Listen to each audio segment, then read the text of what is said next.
días. Ahora sí hay frío. Helada, dirían por allá, por el sureste.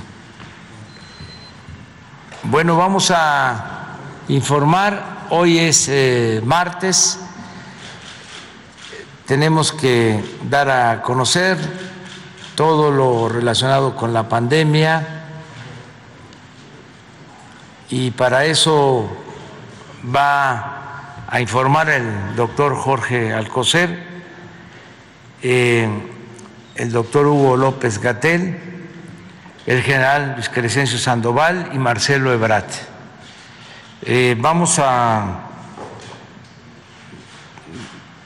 ser breves en esta ocasión porque a las 8 de la mañana van a estar legisladores aquí en el patio central, diputados que han sido invitados porque queremos agradecerles por su apoyo, por su respaldo, por la aprobación del presupuesto que va a ayudar a mucha gente. Ayer hablaba yo de que se benefician de manera directa con el presupuesto aprobado 25 millones de familias, sobre todo la gente más humilde, pobre, hasta la clase media.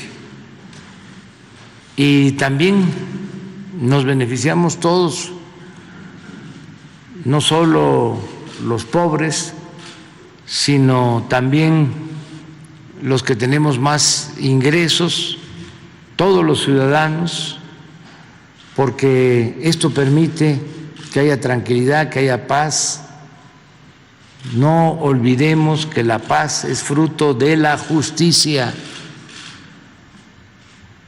Cuando hay desigualdad, pobreza, cuando se abandonan a los jóvenes, hay frustración y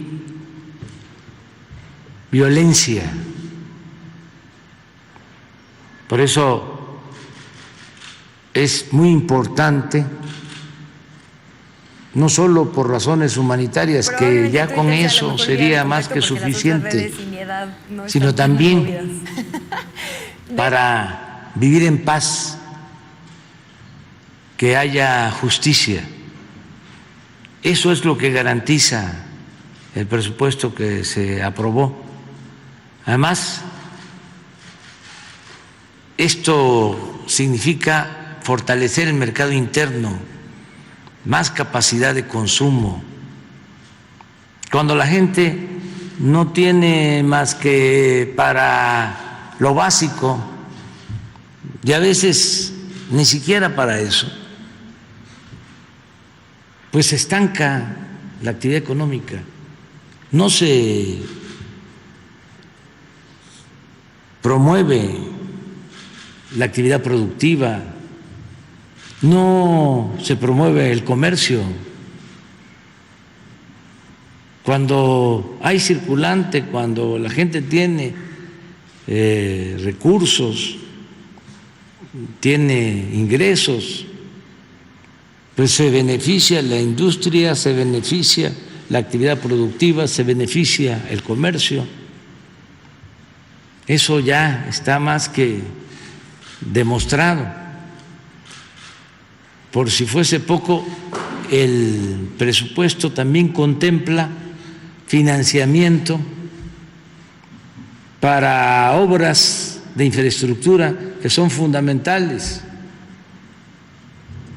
El terminar el aeropuerto de Santa Lucía, Felipe Ángeles, todas las obras del Istmo de Tehuantepec, la rehabilitación de las refinerías, la construcción de la nueva refinería, la compra de la refinería de Shell, que nos va a permitir tener gasolinas, no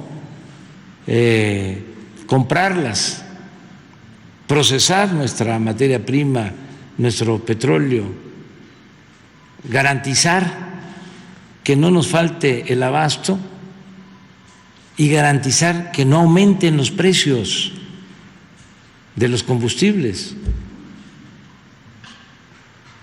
No es para presumir, pero en Estados Unidos en los últimos tiempos ha aumentado la gasolina 25%,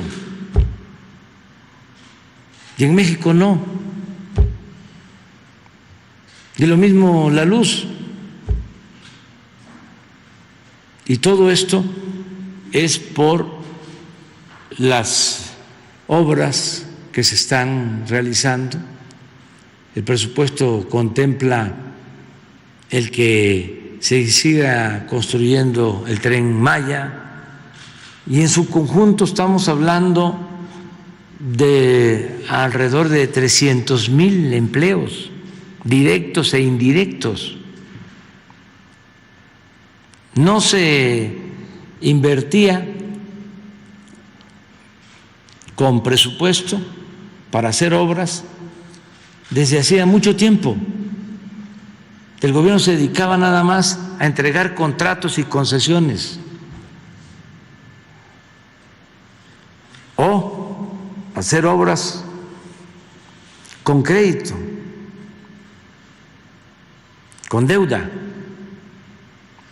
Ahora no es así, es presupuesto público, sin deuda, porque no hay corrupción, porque hay austeridad republicana. Entonces todo esto lo entendieron muy bien, lo han internalizado, lo han convertido en convicción los legisladores y nos ayudaron para la aprobación del presupuesto. Es un presupuesto para el bienestar del pueblo. Entonces vamos a tener con ellos un encuentro a las 8 de la mañana y por eso pues vamos a limitar la conferencia del día de hoy. Sin embargo, sí vamos a cumplir dándole la palabra a Eduardo Esquivel y a Marco Olvera, que quedamos pendientes. Empezamos. Con su permiso, señor presidente, muy buenos días a todas y todos ustedes. Los saludo con el afecto de siempre. Como ustedes saben, seguimos con la actualización del tema de los medicamentos adquiridos por el sector salud para nuestra población y como pueden ver en esta tabla, de acuerdo a la demanda del sector salud, que consta de 1,840 claves, al día de ayer se han liberado 670,081,914 piezas a las 14 instituciones que se anotan en la tabla. En la siguiente lámina se presentan los 53,834,931 piezas entregadas en los almacenes estatales al 15 de noviembre y de las que han sido comprobadas por los estados solo el 61%. Seguimos revisando este punto de la distribución y desde luego hemos tomado algunos cambios por razones de tiempo. En la próxima semana o entrega, como ustedes dicen, les presentaré el reforzamiento de la logística que conduce directamente a la distribución de los medicamentos. Por otro lado, saben ustedes que COFEPRIS asegura la calidad, seguridad y eficacia de los medicamentos que se compran, y en la tabla que está al último, por favor la siguiente, en abasto de oncológicos les informo que en estos días de 12 y 13 de noviembre se liberaron por COFEPRIS 94,822 piezas de los medicamentos dacarbazina, vinblastina, vincristina, comprados en Corea, y fluorouracilo proveniente de Cuba. Esto es lo que contribuye al al camino de los medicamentos. Muchas gracias.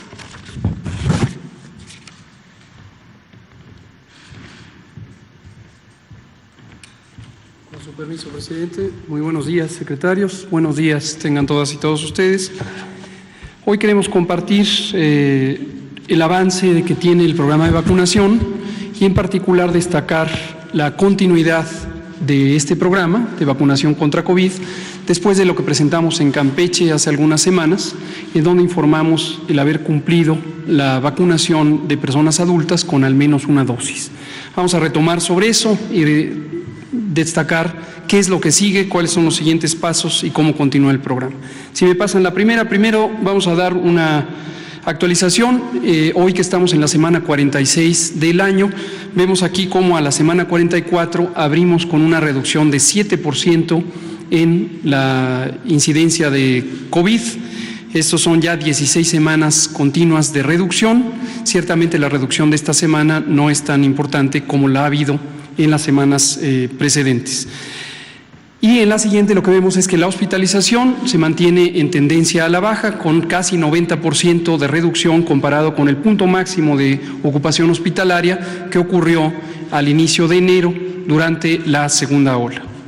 Pasamos a la vacunación y tenemos que 129.8 millones de dosis de vacuna contra el COVID han sido aplicadas. Esto corresponde a 75.5 millones de personas que ya han sido vacunadas.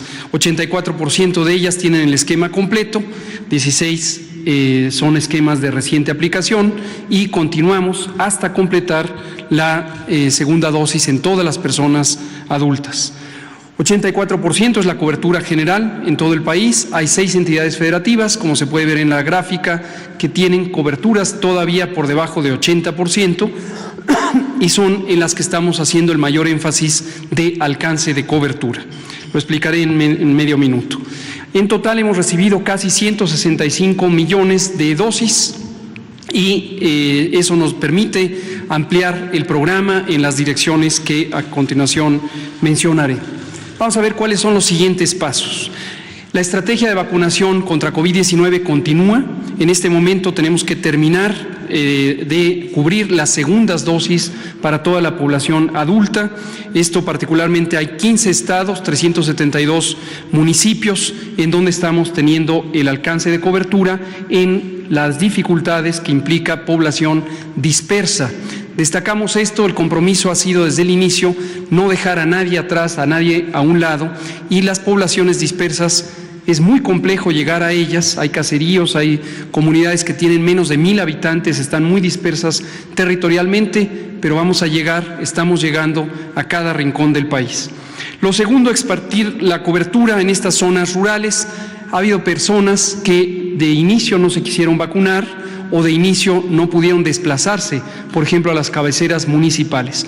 Por eso ahora, a partir de brigadas móviles, de convocar en los puntos de atención del bienestar social, vamos a estar vacunando y ofreciendo la vacuna a todas, absolutamente todas las personas. Un tercer elemento son las embarazadas. Destacamos la importancia de la vacunación en embarazadas. En mujeres embarazadas el riesgo de COVID grave es mayor que en mujeres no embarazadas, lo mismo con la influenza. Entonces volvemos a invitar a las mujeres embarazadas a que se vacunen, a sus médicas y médicos que les atienden del embarazo, que se actualicen en la información. La vacuna contra COVID, la vacuna contra influenza son seguras y efectivas para proteger a la mujer embarazada y a el hijo o hija que está en formación.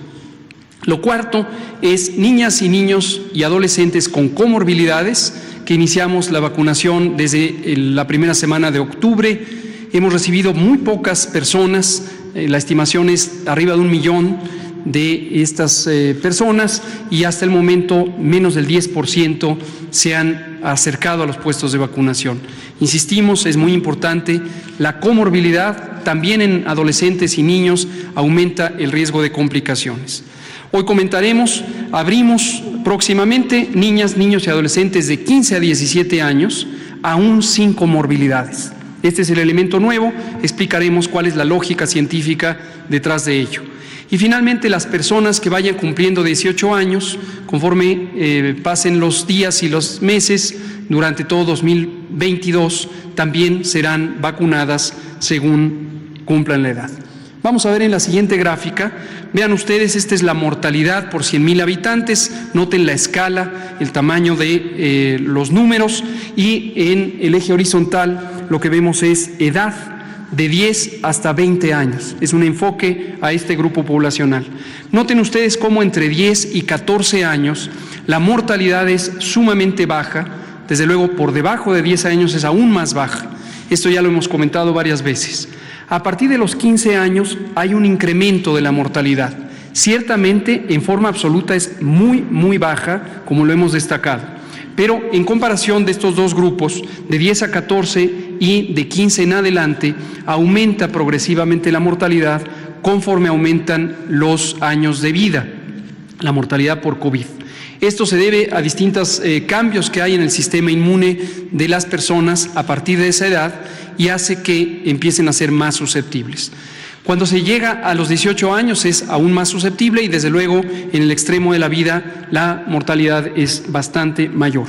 Como lo vemos en esta gráfica, en donde mostramos además la diferencia de tener comorbilidades, es decir, enfermedades crónicas agregadas, diabetes, hipertensión, obesidad, enfermedad pulmonar y otras, que aumenta significativamente el riesgo de mortalidad COVID comparado con personas de las mismas edades que no tuvieran estas enfermedades crónicas. En verde se ve sin comorbilidad, en el color dorado con comorbilidad. Y lo que vemos también es que en las distintas edades, en la gráfica se muestra por grupos, desde 12 años hasta 60 y más, aumenta en las personas de mayor edad la mortalidad.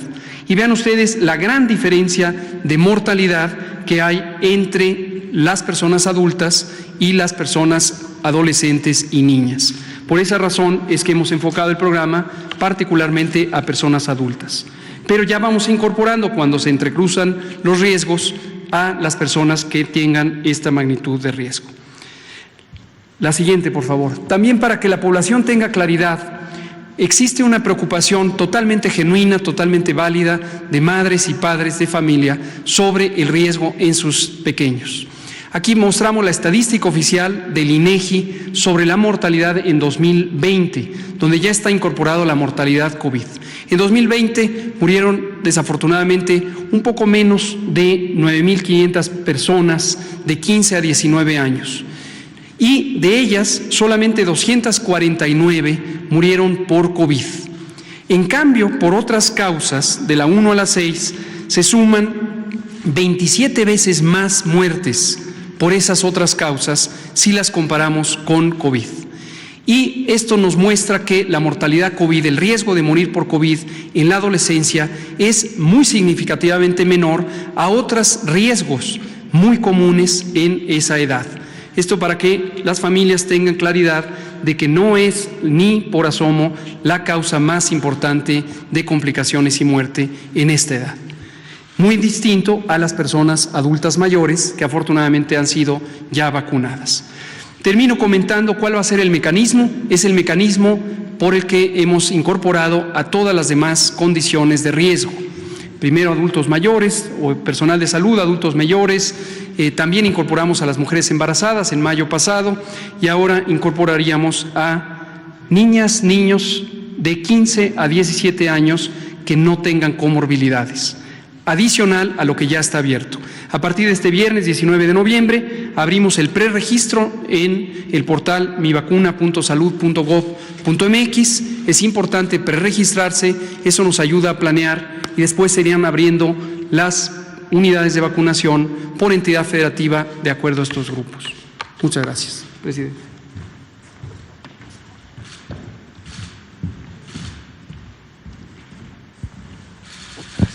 Con su permiso, señor presidente. Continuamos con el informe de distribución de vacunas. Del 25 al 11 de noviembre arribaron a nuestro país vacunas de Pfizer, AstraZeneca, CanSino, Sinovac, Sputnik, un total de 31.404.808 dosis. Adelante. El viernes 29 de octubre se distribuyeron 4.312.760 dosis. Por vía aérea, 830.740. Se organizaron 2 rutas aéreas para cubrir 10 estados con aeronaves de la Fuerza Aérea Mexicana. Y por vía terrestre, un total de 3.482.020 dosis. Se asistieron a Incania Birmex 7 entidades para recoger sus vacunas y se organizaron 6 rutas de distribución para atender a 15 estados. Adelante. El día jueves 11 de noviembre se distribuyeron 8.432.896 dosis, por aire 1.095.590 dosis, de igual forma 2 rutas aéreas para cubrir 8 entidades federativas con aeronaves de la Fuerza Aérea. En distribución terrestre, un total de 7.337.306 dosis. 7 entidades acudieron a Birmes a recoger sus vacunas y a 16 entidades se atendieron a través de 6 rutas organizadas con la seguridad de SEMAR, del Ejército y de Guardia Nacional. Adelante, en resumen, viernes y jueves se realizaron el transporte vía aérea de 1.926.330 dosis, por vía terrestre 10.819.326 y el total distribuido 12.745.656 dosis, cubriendo las 32 entidades federativas, con 85 escoltas de seguridad, el mismo número de movimientos terrestres, con 22 movimientos aéreos efectuados, con 25 horas de vuelo. El total general, 2.566 hombres empleados para esta actividad, 255 vehículos y 4 aeronaves. Es todo, señor presidente.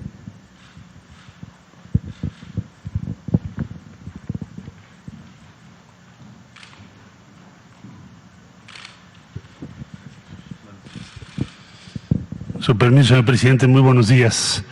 Rápida revisión de la estrategia que por instrucciones del presidente estamos siguiendo. Vamos a tener la 9ª Cumbre de Líderes de América del Norte. Como ustedes saben, va a ser el día jueves, Washington, D.C. Uno de los temas principales, la cooperación para hacer frente al COVID-19 y la seguridad de los 3 países en materia de salud, que es una de las grandes lecciones de lo que ha sido esta pandemia. Siguiente, por favor. Para enfrentar las consecuencias de la pandemia y prepararnos para el futuro inmediato, ¿de qué vamos a hablar? Trabajo regional para reconocimiento de todas las vacunas contra el COVID-19 que han sido aprobadas por la Organización Mundial de la Salud en Estados Unidos, Canadá y México. Acciones conjuntas para proveer vacunas contra el COVID-19 de América del Norte hacia América Latina y el Caribe. Estudio y desarrollo de producción en los 3 países de vacunas para el caso del COVID-19 y para futuras o probables otras enfermedades que podamos enfrentar. El día de hoy voy a recibir en la Cancillería a la ministra de Asuntos Exteriores de Canadá, que hizo el viaje para revisar la agenda conjunta. Vamos a tener reunión bilateral con el primer ministro Trudeau y también vamos a tratar de afinar nuestras posiciones respecto al COVID-19 y el futuro del que estoy hablando. La siguiente, por favor.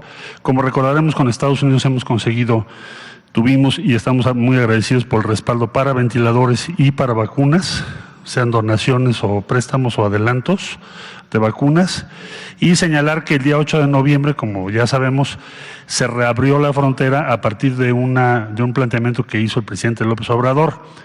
Tuvimos un incremento en el flujo de actividades no esenciales, o sea, todas las actividades turísticas, etcétera.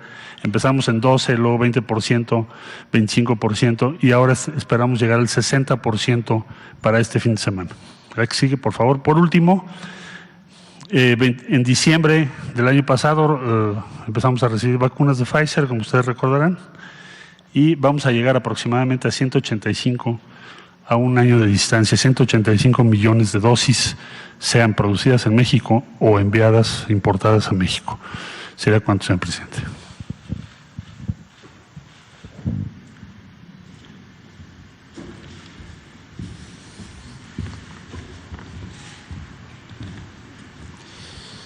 Vamos con Eduardo. Buenos días, señor presidente. Buenos días, miembros del gabinete. Eduardo Esquivel Ancona, SDP Noticias. Señor presidente, yo le quisiera preguntar, ¿cuántas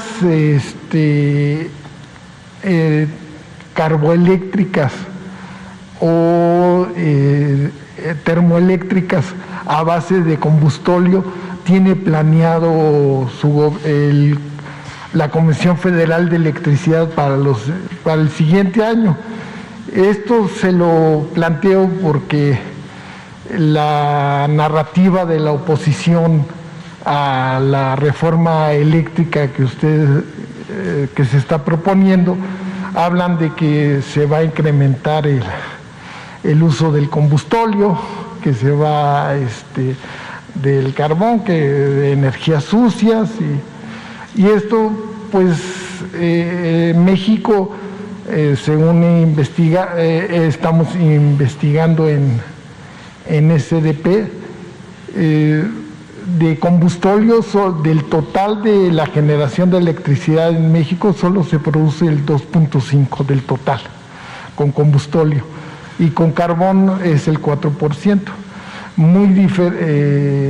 que sería en total 6.5% de todo el total, muy diferente a lo que es en Estados Unidos, que tienen 252 plantas carboeléctricas. Aquí en México solo tenemos 3, y esas plantas carboeléctricas producen el 19% de los Estados Unidos del total, y 1% con combustóleo. Esto nos da un total de 852 teravatios en total de energías sucias en Estados Unidos, que es más del doble de toda la producción, de toda la generación de electricidad que tiene México, con todos los privados y la Comisión Federal de Electricidad. Entonces, ese es lo que yo quisiera saber, si hay una propuesta para más termoeléctricas que usen combustóleo o carboeléctricas para la generación de, entonces, si se tienen programado o no. Sí, hay ya información sobre esto. Por eso se va a iniciar una campaña en todo el país sobre el porqué de la reforma eléctrica, que la gente sepa. Cuando impusieron la llamada reforma energética en el gobierno anterior, la gente no se enteró, no supo de qué se trataba. Lo tengo muy presente porque nosotros estábamos muy preocupados y ocupados para que no se aprobara esa reforma energética, que no se privatizara el petróleo y la industria eléctrica. Llevamos a cabo en 2 meses, recuerdo, como 10 concentraciones, 10 mítines. Creo que estuvimos en 2 meses 5 veces en el Zócalo y no nos los permitían, y también estuvimos en la Avenida Juárez y llenábamos el Zócalo, pero necesitábamos más. No faltó pueblo para detener esas reformas, porque la gente no estaba informada y como los neoliberales tenían el control absoluto de los medios, pues no se informó al pueblo. Al contrario, se le decía a la gente de que iba a llegar la inversión extranjera a raudales con la reforma energética, que iba a aumentar la producción petrolera, que iba a bajar el precio de las gasolinas, de la luz. Toda una campaña en medios, un bombardeo.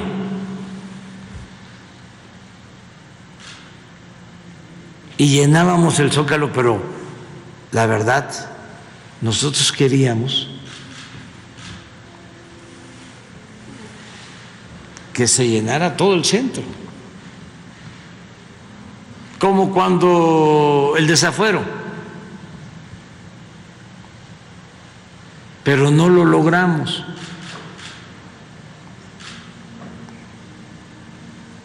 Porque no había información. Entonces, ese debate quedó pendiente, es una asignatura pendiente.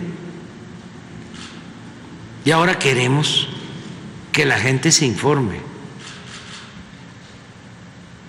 que no haya manipulación, porque estos corruptos sacaron la bandera de las energías limpias para hacer negocios sucios,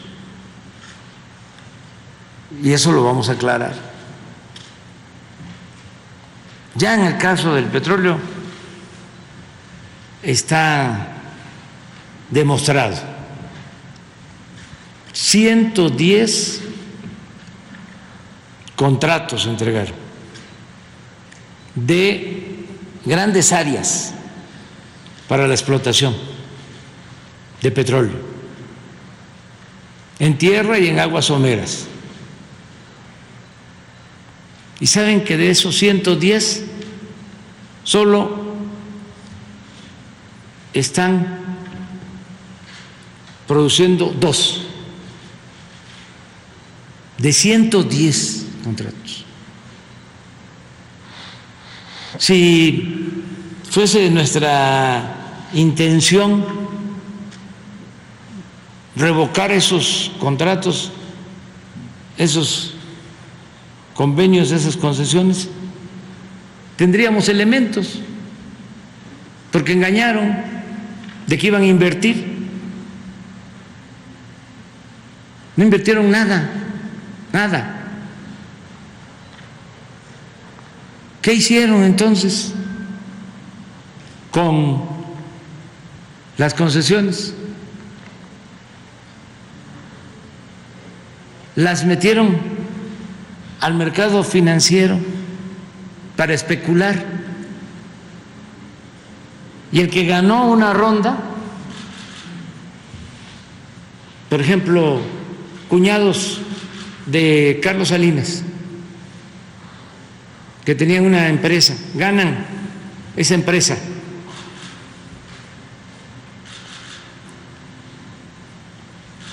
un contrato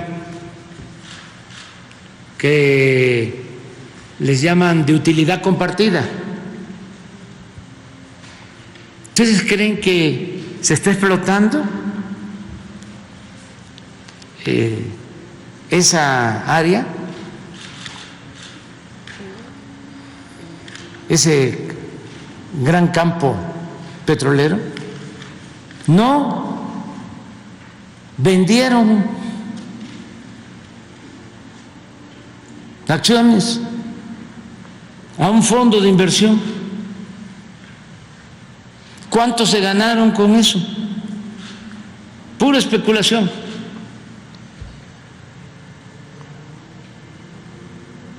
Y así todos han vendido, o la mayoría, o especulan nada más. Decían que iban a extraer alrededor de 2 millones, íbamos a estar produciendo 3 millones de barriles diarios con la reforma energética. ¿Sabe cuánto aportan? 20,000 barriles diarios.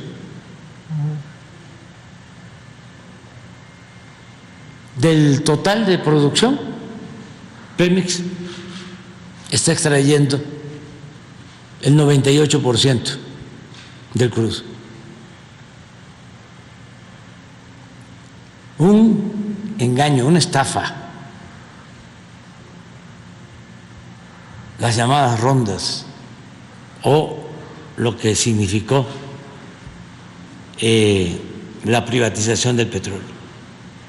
¿Por qué no cancelamos esos convenios? Porque no queremos dar elementos para que digan se está expropiando, no se están respetando los acuerdos, no se respeta el Estado de Derecho.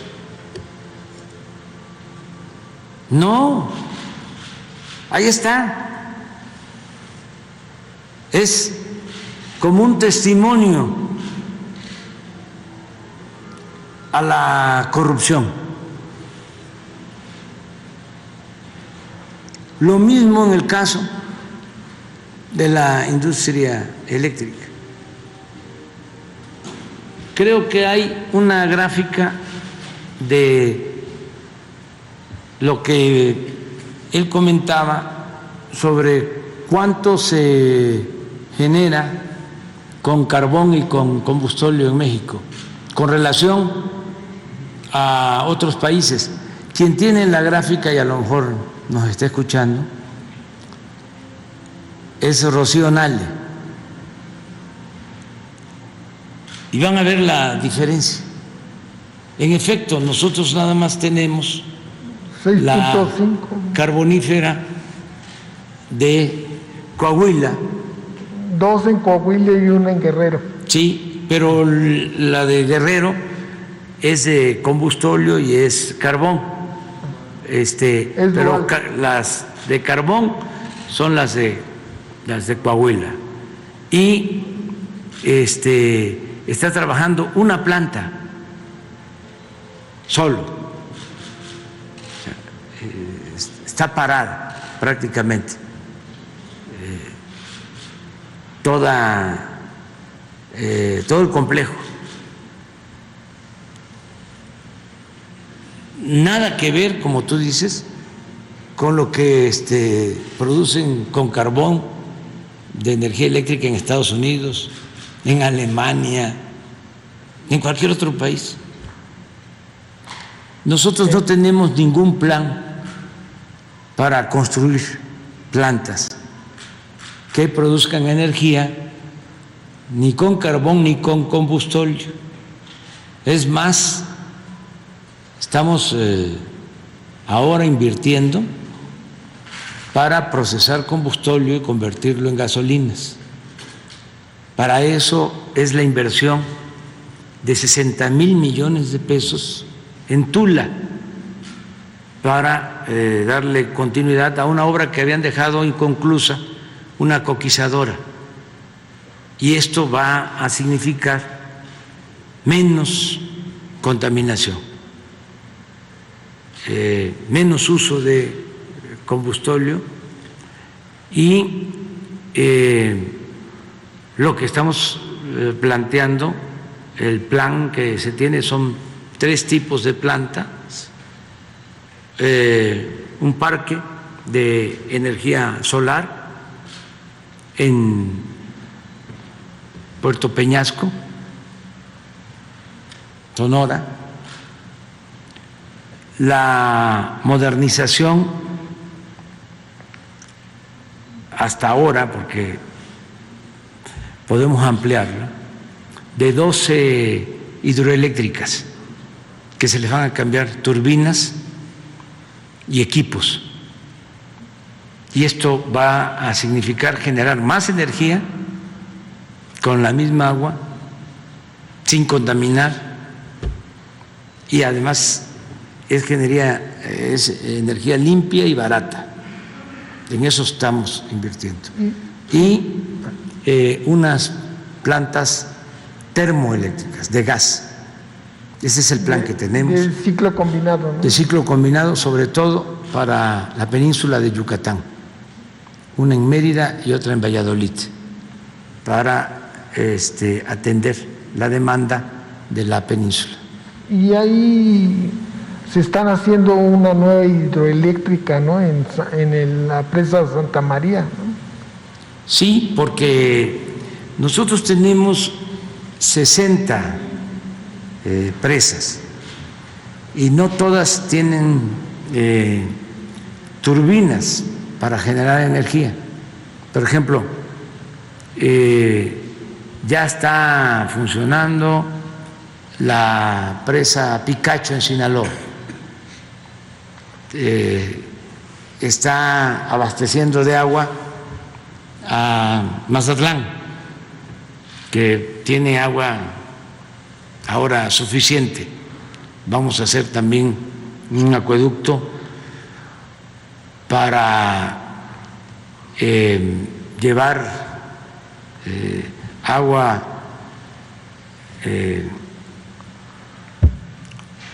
a otros municipios de Sinaloa, a Concordia, porque esto suele pasar. Ahí está la presa en el municipio de Concordia y en el municipio no hay agua. Entonces nos comprometimos a hacer el acueducto. Esto me tocó verlo también en Chiapas, en Chicoacén, poblado que está donde está la presa de Chicoacén. Eso es Umacinta y no tenía agua en aquel entonces, teniendo el vaso de la presa.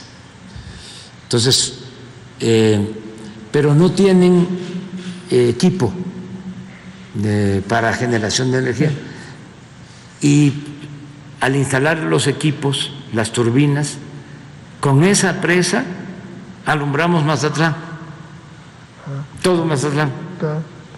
Santa María sí, ya se está contemplando, o sea, no solo para riego, no solo para abastecer agua, controlar las avenidas, sino también para generar energía.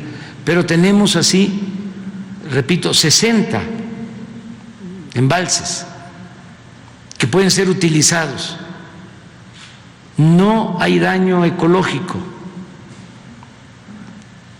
porque es un proceso mecánico.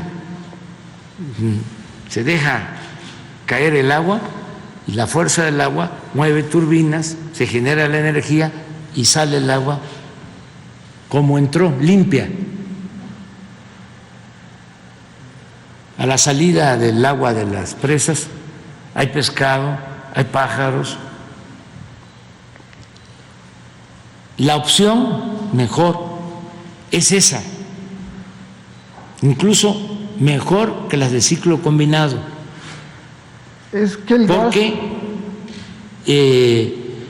dependen de gas y ahora hay incremento en el precio del gas. Por eso hay problemas en varios países, en Estados Unidos, porque ha aumentado el precio del gas. Si nosotros tenemos esa infraestructura que se construyó a lo largo de muchos años, grandes presas que están subutilizadas porque tienen turbinas de hace 40, 50 años, cambiando nada más el equipo, modernizándolas, tenemos más energía limpia y barata. Ese debe de ser el rumbo a seguir. He estado insistiendo, porque primero era combustóleo para generar energía. Luego llegan las termoeléctricas y se van quedando en el abandono las hidroeléctricas. Y los técnicos y servidores públicos de las anteriores administraciones se fueron por las termoeléctricas, por el gas. Yo recuerdo que se hizo un complejo y plantas de generación con gas en Manzanillo, al mismo tiempo que compraron gas que iban a trasladar del Perú. Se lo compraron a Repsol en los tiempos de Felipe Calderón, un contrato de $25,000 millones.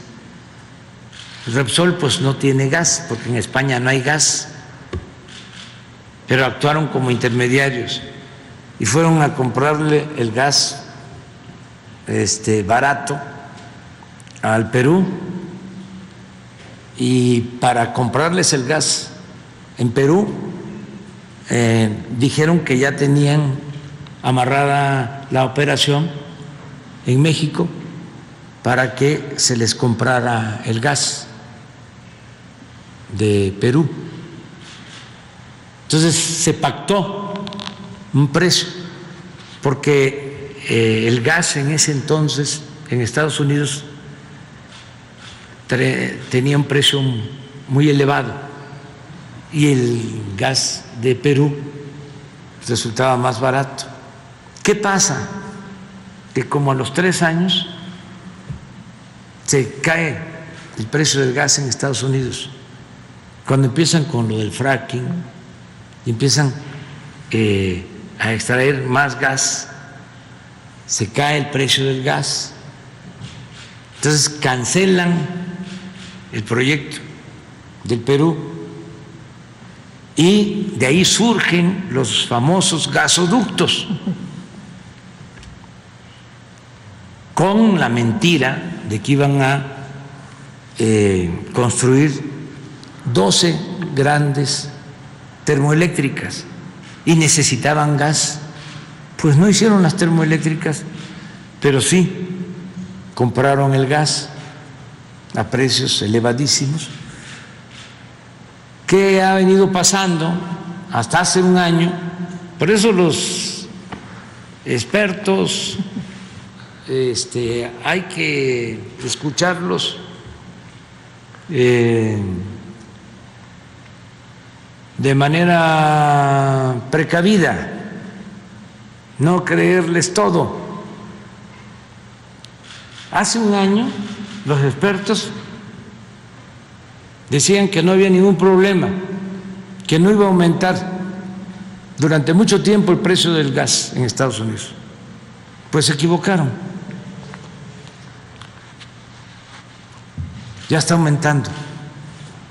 Entonces, en México, nuestra opción para la autosuficiencia, para que no padezcamos, debe ser el diversificar las fuentes de generación de energía, no depender de un insumo,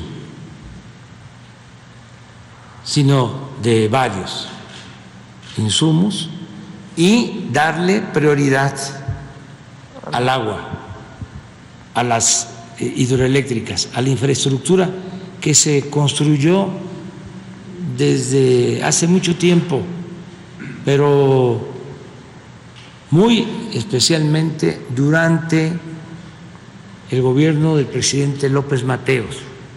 Se hicieron las grandes presas en el país, se invirtió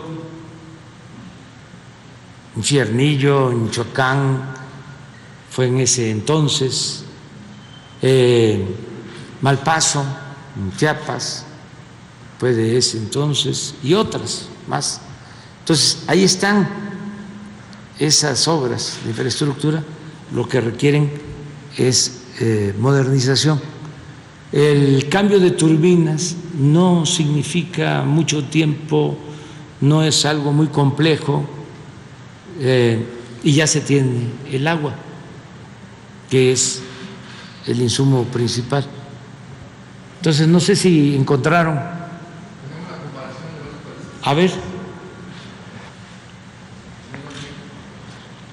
¿No tenemos México?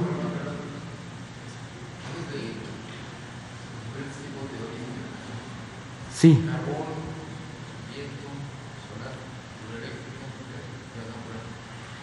Sí. ¿Y cuál es el carbón?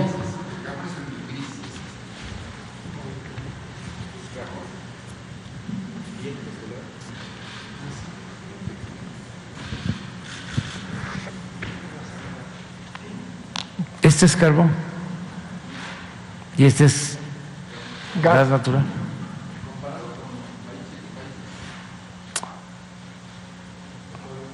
A ver, pero, a ver, México, nada más.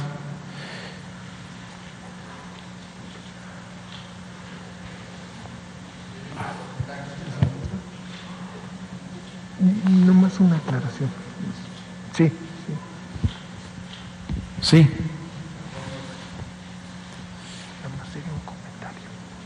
¿Y este qué? Este es carbón. No, ¿esta qué es? Combustóleo. Sí. Sí, pero no veo la hidro, es esta. Esta. Así estamos. A ver, pon Alemania nada más. Así como aleatorio.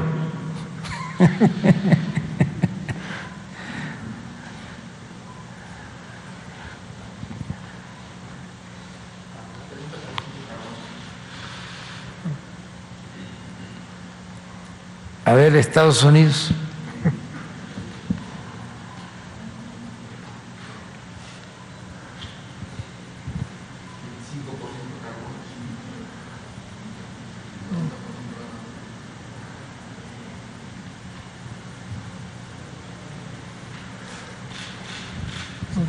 Esto lo vamos a ir informando para que cuando se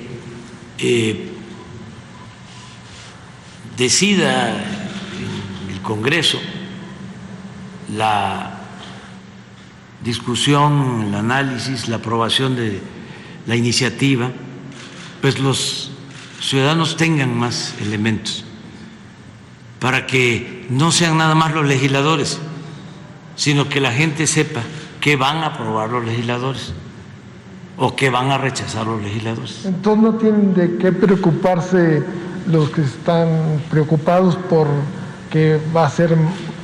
no, nada, absolutamente. No va a haber... No hay ningún plan para crear plantas que se alimenten con carbón o combustóleo. No existe ningún proyecto con ese propósito. Y sí está el proyecto de hacer menos combustóleo en la refinería de la coquizadora para que no tengamos combustóleo. Estamos también modernizando las refinerías, que eso significa equipos nuevos, no contaminantes, para mantenernos de acuerdo a la norma. Ya manifesté que vamos a modernizar 12 hidroeléctricas y el parque solar de Sonora. En Sonora. Ese es el plan, básicamente. Y pues el programa de reforestación más importante del mundo, que no les gusta a los ambientalistas y menos a los traficantes de influencia. Pero esta es la realidad. Qué bien que lo planteas, Sí. porque ayuda a aclarar mucho. Sí, nomás una cuestión.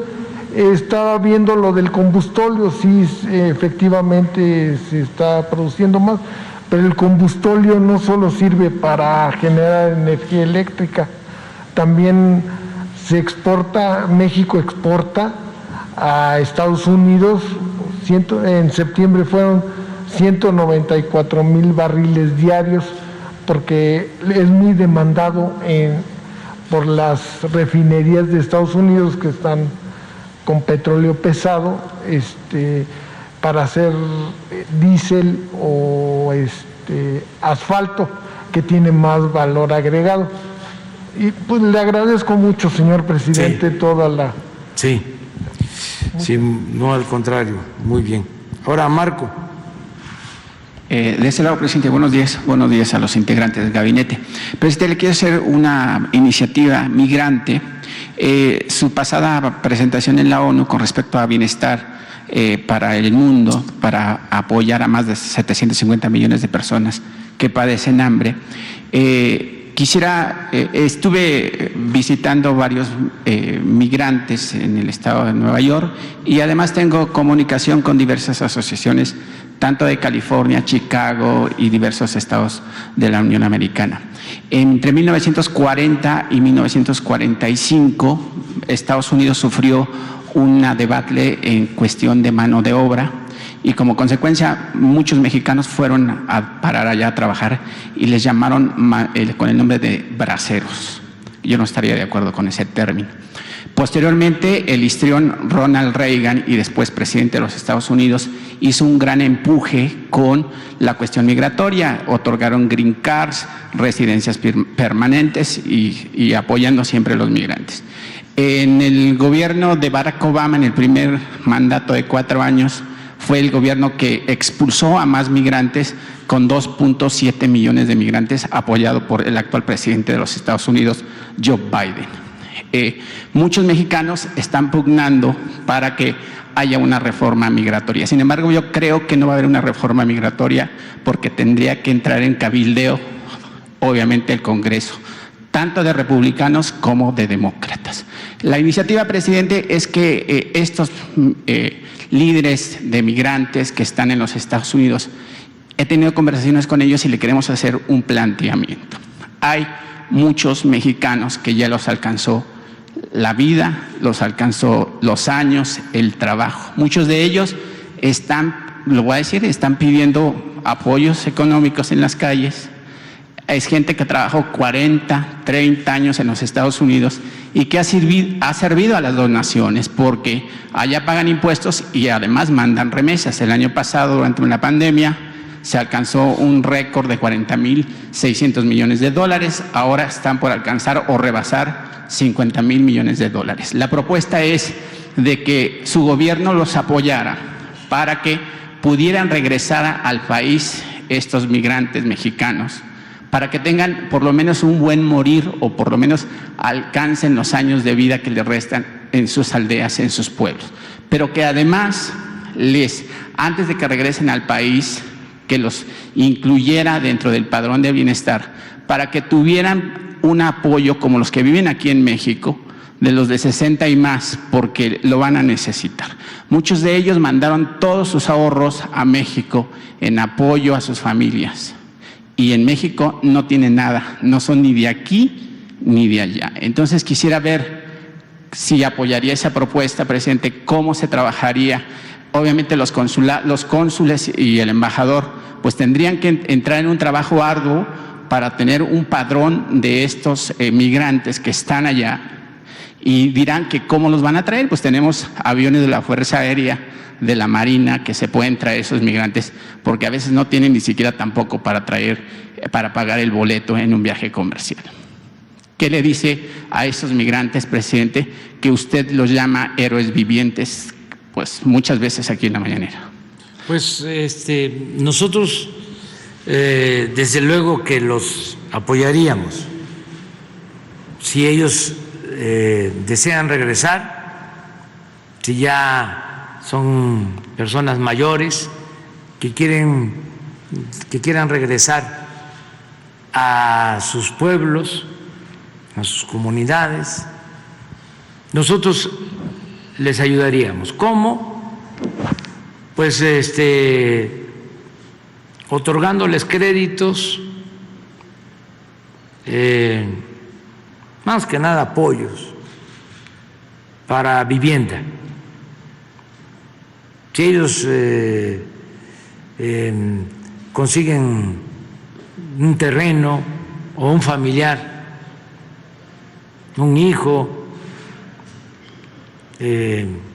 hija de los que están acá, tienen un terreno o donde viven es un solar grande y pueden darles un espacio, nosotros les ayudamos para que construyan su casa. Y también se les incluye en el programa de la pensión. Que además no serían millones, presidente, porque la pensión que se le otorga a las personas mayores de 60 y más fluctúa.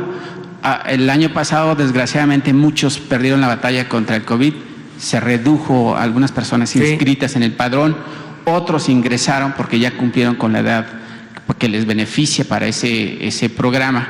Entonces, yo creo que el dinero de las arcas públicas del país sí alcanza, presidente, y yo soy partidario de que mejor se le entregue a la gente pobre que a las ratas de cuello blanco. Sí, eso se podría hacer. Y nos podemos comprometer a eso. A vivienda, o sea, su crédito de vivienda que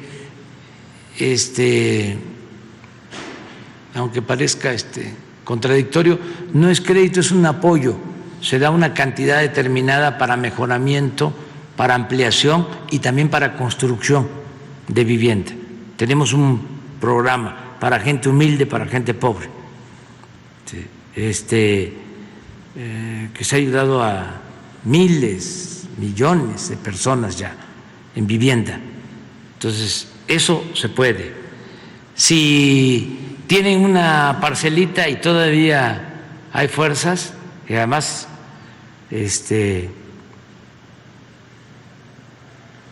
saben del campo y les gusta, porque eso es vida también, pueden participar en el programa Sembrando Vida. Si un familiar les da 1 hectárea, 2 hectáreas, ya se inscriben y reciben su jornal mensual para sembrar. Y lo tercero es la pensión, que va a ir aumentando, Sí. Y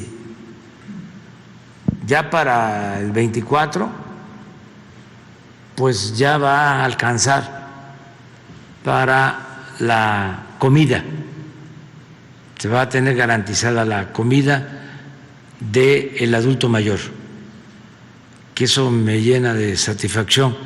Por eso tomamos la decisión de ir incrementando para que en el 24 se garantice mínimo la alimentación. Si es una pareja de adultos mayores, pues van a tener garantizada su comida. Pero ¿cómo le haríamos con los migrantes que están en Estados Unidos? ¿Cuál es el compromiso de usted para empadronarlos o qué instituciones por ejemplo, estarían comprometidas? Que quienes están ayudando allá se pongan de acuerdo en los consulados y que le voy a pedir al secretario de Bienestar que nos presente un plan. Correcto, presidente. Para que se dé a conocer aquí y si allá se inscriben, ¿sí?, Que de lo que van a quieren hacer. regresar, de que están en condiciones, los traemos, como tú lo dices, con los aviones de La Fuerza Aérea y la Fuerza Marina. Aérea. Entonces se vienen a sus pueblos, con su gente, con su familia. Pero hay otra cosa que quiero también plantear, que lo hago aquí porque no lo puedo tratar tan abiertamente en Estados Unidos, por respeto a la soberanía de ese país. Yo creo que ningún presidente ha hecho un compromiso más profundo en beneficio de los migrantes que el presidente Biden. Él se comprometió 10 millones. a 11 millones, a regularizar la situación de 11 millones de migrantes. Nosotros vemos muy bien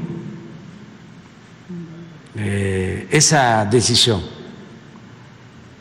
y estamos conscientes, como tú lo acabas de plantear, que no depende solo del presidente, Solo opina. depende del Congreso,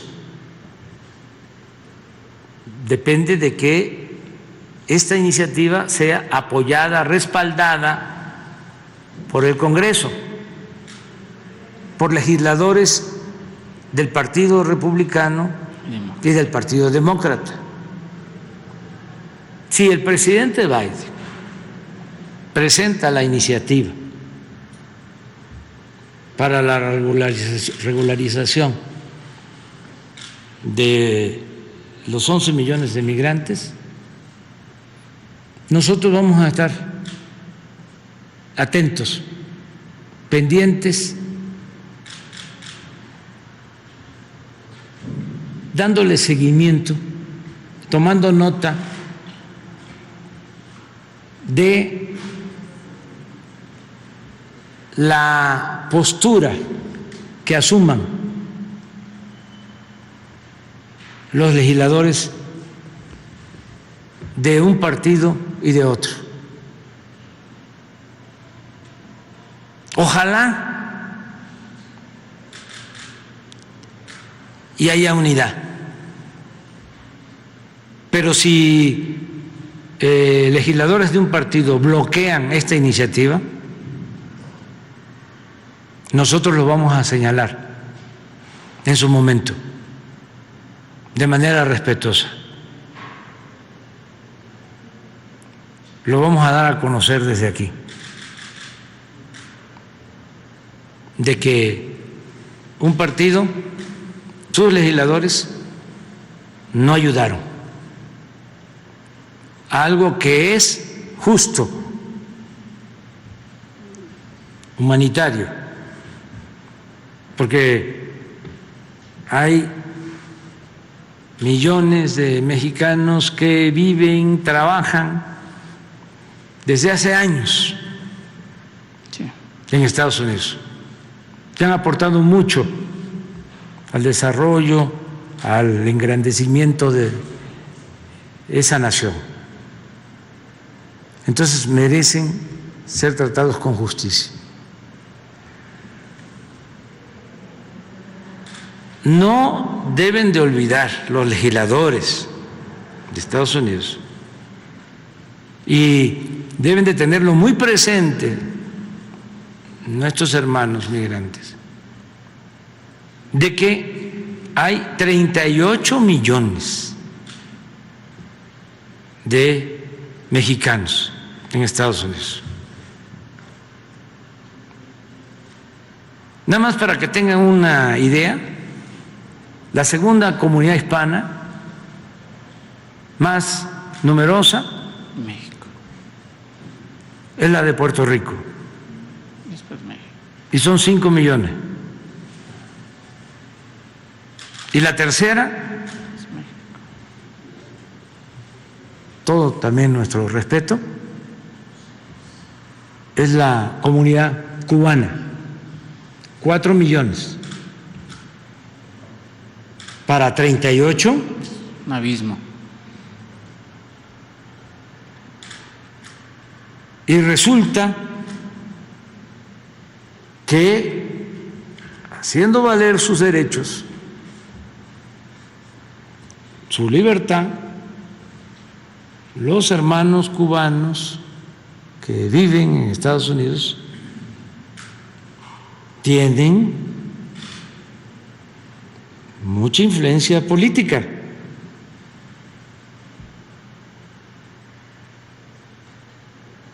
Estoy hablando de ciudadanos cubano-estadounidenses. Pues así hay millones de ciudadanos estadounidenses mexicanos.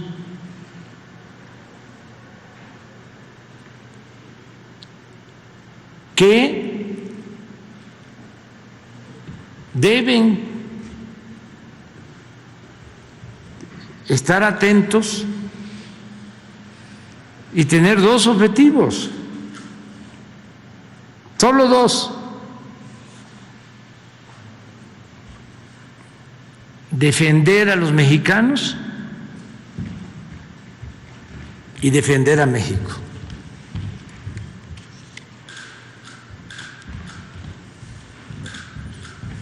Actuando con respeto a las leyes de Estados Unidos, del país que les da albergue, que les da la oportunidad de salir adelante, y al país que también ayudan, contribuyen con su trabajo. Entonces, lo del asunto migratorio va a contar con nuestro apoyo. La iniciativa del presidente Biden. Y no es que en el Congreso no la aprobaron los legisladores de un partido. No va a quedar así, cuando menos lo vamos a decir aquí en la mañanera, ¿no? Sí, claro. Presidente, si me permite rapidísimo, dos preguntas para sus funcionarios, el secretario de Relaciones Exteriores y Hugo López-Gatell. Secretario Marcelo, en la reciente visita del presidente, 2.500 personas salieron a las calles enfrente del edificio de la ONU para apoyar al presidente. Ayer dijo que pues la ultraderecha y los conservadores les faltaron asesores porque decían que les habían pagado $100 por ir a apoyar al presidente, pero también le faltó agregar, presidente, que los 8 o 7 personas integrantes de Frena fueron los que agredieron verbalmente a los compañeros de que apoyaron su presencia en la ONU, y nuevamente pues Televisa, TV Azteca, Univisión, Telemundo pues no lo publicaron, no dijeron nada. Pero yo quisiera saber, canciller, además de los 47 países que ya se sumaron para la propuesta del presidente, ¿cuántos países más se han agregado? Y si usted ha entrado en un cabildeo con el resto del mundo para que esta iniciativa tenga un mayor eco a nivel mundial.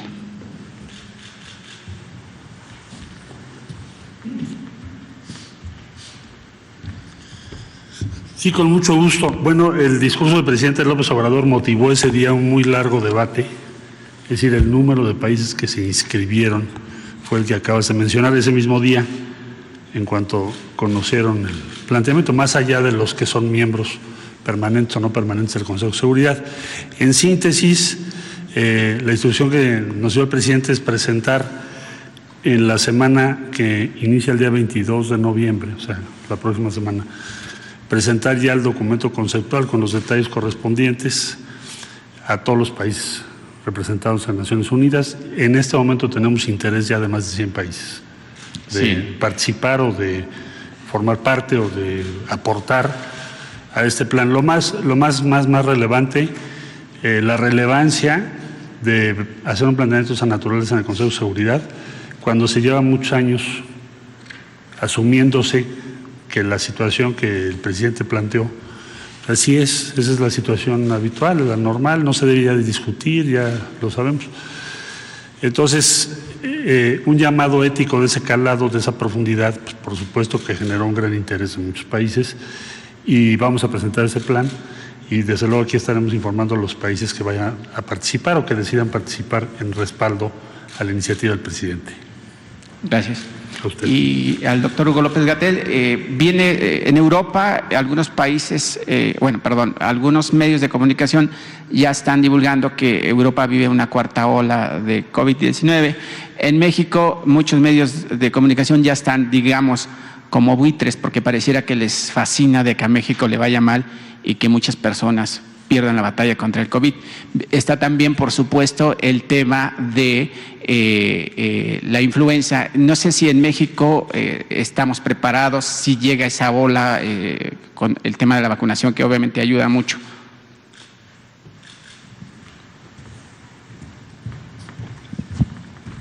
Gracias, Marco, por la pregunta.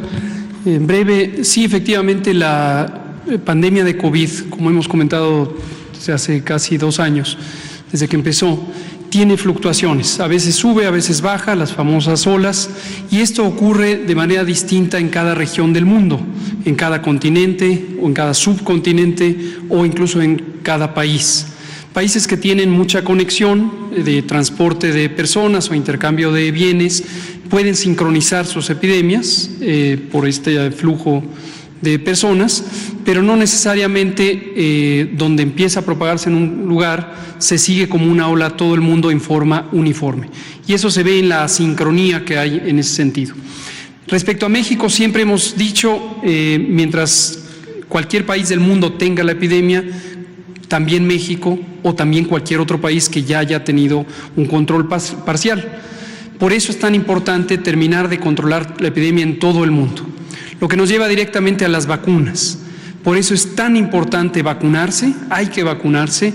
La vacunación ha demostrado ser, además de segura, muy efectiva, reduce la mortalidad, el riesgo de hospitalización, el riesgo de COVID grave en más de 85 a 89%.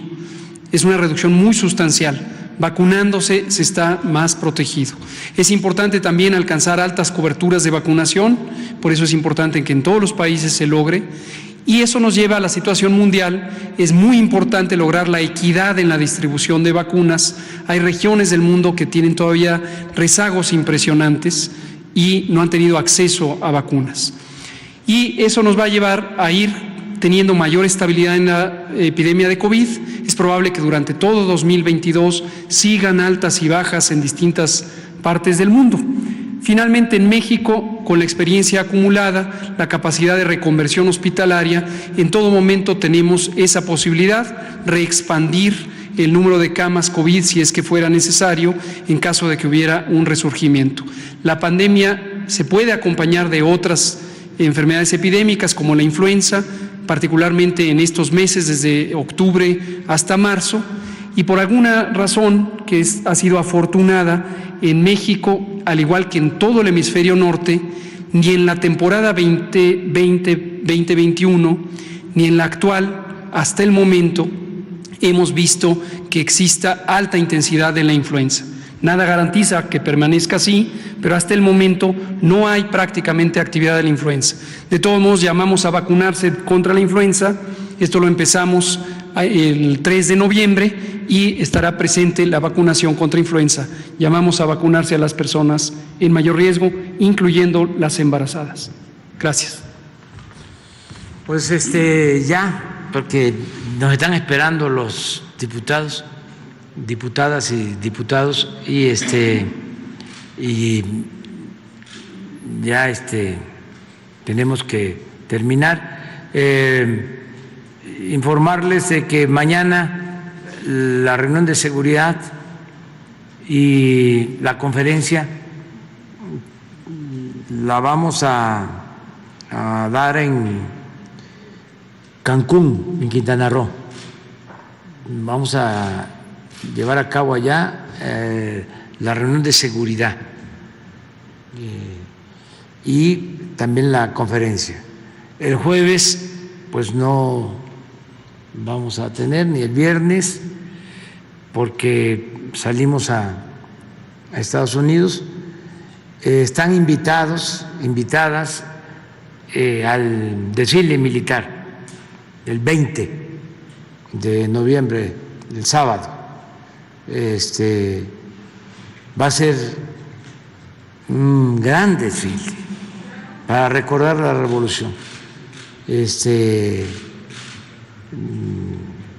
como se hizo la revolución, a caballo y en ferrocarril. Y van a escenificarse a caballo las fuerzas revolucionarias,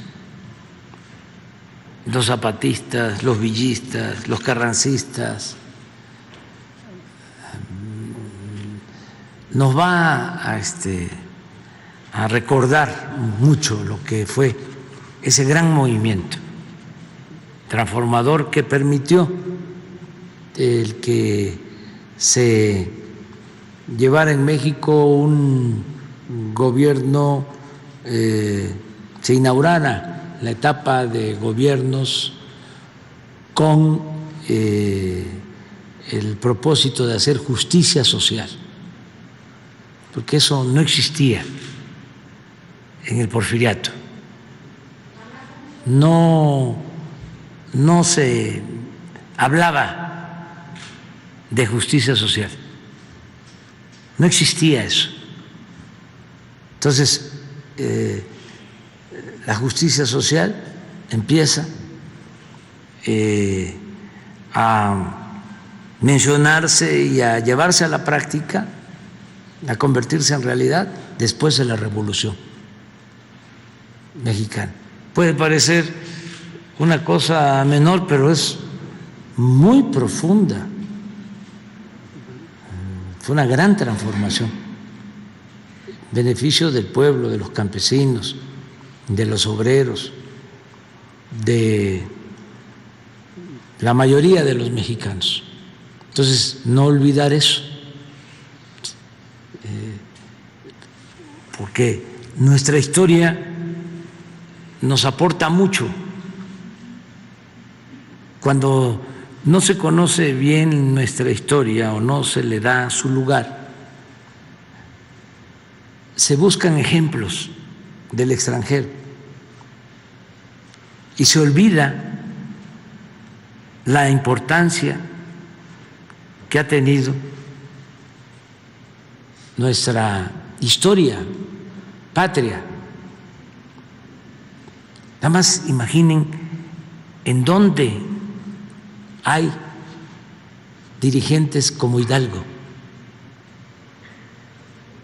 como Morelos, como Juárez, como Villa, como Zapata, como Madero, como el general Lázaro Cárdenas. Los hay en otros países, pero tantos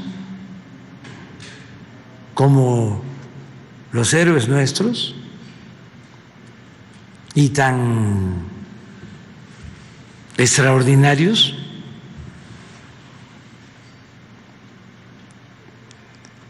¿Cuántos dirigentes nuestros dieron su vida por causas justas? Entonces es extraordinaria la historia de México, nuestro pasado glorioso. Entonces hay que estarlo exaltando, recordando, saber de dónde venimos para saber hacia dónde vamos. Entonces el sábado nos vemos y les invitamos también al patio. Ya ven que hay mucho frío aquí, allá no. Nos vemos entonces.